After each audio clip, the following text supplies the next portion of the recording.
Takulandiraniso ni pano pa Shamina Narrates pamene tikupasirani zosatira zosasimikizika. Andi pano tikupasireni zimene alemba a Times 360 Malawi.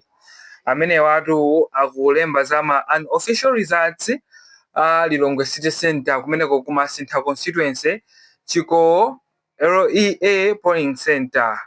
And amene wanu wa presidential results. So tiyambe ndi Lazarus Chakwera IMCP apeza mavoti 387, Arthur Peter Mutharika mavoti 549, Peter Mutharika amene wa DPP, Adedeso Kabambe apeza mavoti okwana 236, Atupe Muluzi apeza mavoti 29, Joyce Banda apeza mavoti 8, Michael Usi apeza mavoti 8, Cosmas Felix amene wa Sis Daende Achipojola amene osadapeze 40, Akondani Nankhumwa apeza 40 imozi, Frank Mwene Fumbo apeza 40 imozi, Kwame Bandawe Anyamata Sikana Azimayi sadapeze 40, Akamuzu Chwambo sadapeze 40, Smart Swila sadapeze 40, Aphunziro Mvula sadapeze 40, Thokozani Banda sadapeze 40, Aphunziro Mvula makamaka apeza 40 imozi, Milward Tobias sadapeze 40, Jordan Sauti amene sadapeze 40, Adili Chulungo sadapeze 40.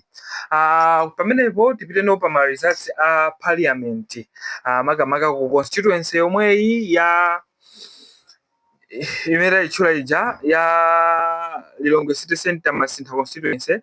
So pa MP paepo pa MCP panali Juliana Kaduya apeza mavoti 298, Joseph Chidanti Malunga UTM apeza mavoti 193, Faxon Chipapa Walapa DPP apeza mavoti 212, Alozi Sakala PDP apeza mavoti 36, Gibson Nyilenda Independent apeza mavoti 22, Elias Rahim Hassan UDF apeza mavoti 44, Irene Chimzeka Independent apeza mavoti 139, Joseph Chasweka Independent apeza mavoti 281.